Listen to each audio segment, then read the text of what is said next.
This channel does not promote any violent, harmful, or illegal activities. All content provided by this channel is meant for an educational purpose only. একটা বড় খবরের দিকে নজর রাখতে হচ্ছে। এই মুহূর্তে সবথেকে বড় খবর, রাজ্যপাল কল্যাণ সংঘাত সপ্তমে শ্রীরামপুরে তৃণমূল সাংসদের বিরুদ্ধে থানায় অভিযোগ দায়ের করল রাজভবন। এই মুহূর্তের বড় খবর, কল্যাণ বন্দ্যোপাধ্যায়ের বিরুদ্ধে থানায় অভিযোগ দায়ের রাজভবনের তরফ থেকে। ঠিক কি অভিযোগ দায়ের করা হয়েছে দীক্ষার কাছ থেকে জানবো। দীক্ষা, দেখো, রাজভবনের তরফ থেকে সশস্ত্র বিদ্রোহকে উস্কে দেওয়া অর্থাৎ ভারতীয় ন্যায় সংহিতার 151 এবং 152 ধারায় মামলা রুজু করা হয়েছে। পাশাপাশি সাংসদের বিরুদ্ধে 152 বিএনএস 197 ধারা অর্থাৎ সাংবিধানিক পদে থাকা ব্যক্তির বিরুদ্ধে মিথ্যা অভিযোগ, অর্থাৎ রাজ্যপালের বিরুদ্ধে রাজ্যের যে সাংবিধানিক প্রধান তার বিরুদ্ধে মিথ্যা অভিযোগ আনার জন্য বিএনএস অর্থাৎ ভারতীয় ন্যায় সংহিতার 197 ধারায় অভিযোগ দায়ের করা হয়েছে।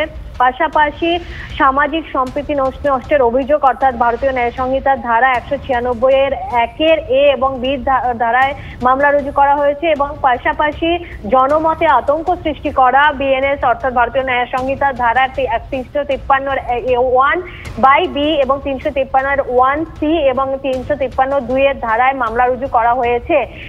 আগেই রাজভবনের তরফ থেকে বলা হয়েছিল যে তৃণমূল সাংসদ কল্যাণ বন্দ্যোপাধ্যায়ের বিরুদ্ধে আইনি ব্যবস্থা নেওয়া হবে।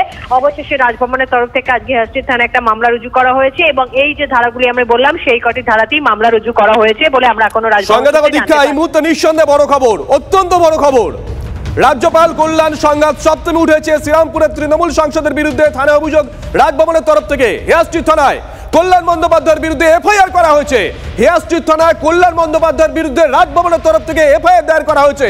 অত্যন্ত বড় খবর, কল্যাণ বন্দ্যোপাধ্যায় ঠিক কি বলেছিলেন শোনাই আগে।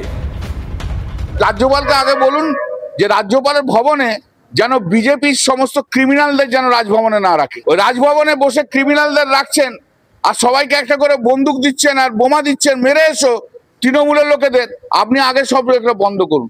আপনার মতো অপদার্থ রাজ্যপাল যতদিন থাকবে, বিজেপির চাকর বাকর রাজ্যপাল যতদিন থাকবে, ততদিন ভালো জিনিস পশ্চিমবাংলায় কখনো দেখতে পাবেন না।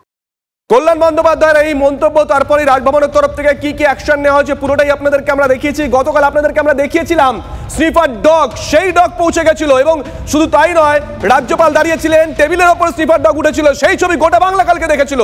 আর আজকে এই মুহূর্তে যে খবর পাচ্ছি আমরা, শ্রীরামপুরের তৃণমূল সাংসদের বিরুদ্ধে থানায় অভিযোগ দায়ের রাজভবনের তরফ থেকে। হেয়ারস্ট্রিট থানায় কল্যাণ বন্দ্যোপাধ্যায়ের বিরুদ্ধে এফআইআর করা হচ্ছে। প্রথম রিয়াকশন, কল্যাণবাবু এই মুহূর্তে সরাসরি আমাদের সঙ্গে টেলিফোনে রয়েছেন। কল্যাণবাবু, আপনার রিয়াকশন। আমি তো জানি না কি এফআইআর করেছে না করেছে, আপনারা জানেন, আমি তো বলতে পারবো না। আদৌ কোনো কেস মেক আউট করেছে কি না করেছে সেটা তো দেখতে হবে। এফআইআর বললেই তো আর এফআইআর হয় না। উনি এফআইআর বললেই কি আপনি এফআইআর বলে দিচ্ছেন? এফআইআর নাম্বার কত বলুন আপনি আমাকে। এফআইআর যে আপনি বলছেন এফআইআর নাম্বারটা কত? আপনি একটু সঙ্গে থাকুন, আপনাকে ডিটেলটা বলে দিচ্ছি। দীক্ষা আছে পিসিআর আমাদের সঙ্গে, আমাদের সহকর্মী দীক্ষা আছে। দীক্ষা, কল্যাণবাবু বেশ কয়েকটা জিনিস জানতে চাইছে, কোন কোন ধারা কি বৃত্তান্ত? কল্যাণবাবুর বিরুদ্ধে রাজভবন সূত্রে যেটা বলা হচ্ছে, সশস্ত্র বিদ্রোহকে উস্কে দেওয়া। রাজভবনের নোট অনুযায়ী কল্যাণবাবু যে অভিযোগ এনেছেন যে রাজভবনে অপরাধীদের আশ্রয় দেওয়া হচ্ছে এবং তাদের বন্দুক এবং বোমা সরবরাহ করা হচ্ছে, তার অনুযায়ী সশস্ত্র বিদ্রোহকে উস্কে দেওয়া অর্থাৎ বিএনএস এর 153, 151 এবং 152 নম্বর ধারা অনুযায়ী অভিযোগ দায়ের করা হয়েছে। পাশাপাশি সাংবিধানিক পদে অর্থাৎ রাজ্যপাল যেহেতু রাজ্যের সাংবিধানিক প্রধান, তার বিরুদ্ধে মিথ্যা অভিযোগ আনার জন্য ভারতীয় ন্যায় সংহিতার 197 ধারা নিয়ে আসা হয়েছে। পাশাপাশি যেটা করা হয়েছে সেটা হচ্ছে সামাজিক সম্প্রীতি নষ্টের অভিযোগ আনা হয়েছে অর্থাৎ বিএনএস এর ধারা 196 এর এ এবং বি এর ধারা আনা হয়েছে। পাশাপাশি জনমতে আতঙ্ক সৃষ্টি অর্থাৎ বিএনএস এর 153(1)(বি) এবং 153(1)(সি) এবং 153(2) এই ধারাগুলোই আনা হয়েছে আপাতত রাজভবনের সঙ্গে থাকো। কল্যাণবাবু আপনি শুনলেন, দীক্ষা লাইভ রিপোর্টিং করে আমাদের এবারে এফআইআর নাম্বারটা তো বলতে পারলেন না। দেখুন, এখনো পর্যন্ত যে রাজভবন তরফ থেকে বলা হয়েছে তারা অভিযোগ দায়ের করেছেন এবং তার ভিত্তিতে সাংবিধানিক প্রধান হিসেবে রাজ্যপাল এই অভিযোগ দায়ের করেছেন এবং তিনি আগেই এই বিবৃতি দিয়েছিলেন যে আমরা যে তৃণমূল সাংসদ কল্যাণ বন্দ্যোপাধ্যায়ের বিরুদ্ধে যে সমস্ত অভিযোগগুলি এনেছেন এবং তার প্রেক্ষিতে গতকালকে সিআরপিএফ, কলকাতা পুলিশ যারা রাজভবনের দায়িত্বে থাকেন। কল্যাণবাবু অবশ্যই এফআইআর নাম্বারটা রাজভবনের তরফ থেকে যদি দেওয়া হয় আমাদের করেসপন্ডেন্টকে নিশ্চয়ই আমরা সেটা দেখাবো। এফআইআর নেই, তার এফআইআর হয়নি এখনো। খবরে কোনো ভুল নেই, দায়িত্ব নিয়ে বলছি লাইভে।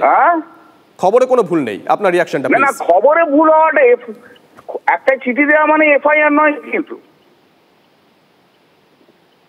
আইনটা আমি সিবি আনন্দ বসেছি এবং আপনাদের চেয়ে অনেক বেশি বুঝি, কিন্তু ওই জন্য জিজ্ঞেস করলাম আপনি এফআইআর নাম্বার বলুন, ধারা ফারা ছাড়ুন না।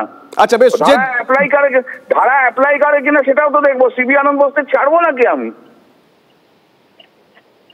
আচ্ছা যদি এফআইআর দায়ের হয় বা অভিযোগ দায়ের হয় আপনি বলছেন ছাড়বেন না, আপনি একটু ইচ্ছা করুক না, তারপর আমার যা ইচ্ছা আমি তাই করব। মানে লিগ্যাল ব্যাটেলের জন্য আপনি তৈরি আছেন? যারা ওরকম 1000টা সিবি আনন্দ বোস দেখেছি, ফালতু একটা লোক, থার্ড গ্রেডের লোক। আপনি আপনার বক্তব্য এখন অনর? আরো থার্ড গ্রেডের লোক বলুন, আবার বলেছি থার্ড গ্রেডের লোক। থার্ড গ্রেডের লোক একটা প্রতিদিন উস্কানিমূলক কথা তো ওই বলে গেছে। পশ্চিমবাংলার জনগণকে উস্কানি উনি দিয়েছেন। ওই যতগুলো ধারা বলে না, সব ধারাগুলো ওর ক্ষেত্রে অ্যাপ্লাই করে।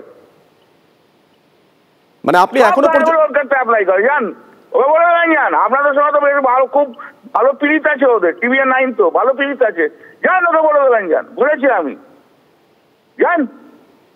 মানে আপনি এখনো অনর আপনার বক্তব্যে? 100%। ওকে থোড়াই ওয়াই করি নাকি? ওর কোনটাতে ক্রিমিনাল কেস হয়, কোনটা ক্রিমিনাল অফেন্স হয়, তার কোনো ধ্যান ধারণা নেই।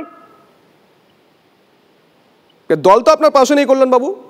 আমার পাশে থাকুক আর না থাকুক আপনার তো দেখার দরকার নেই। দল কি বলছে না বলে, দল কি আপনাকে বলেছে যে আমার পাশে নেই?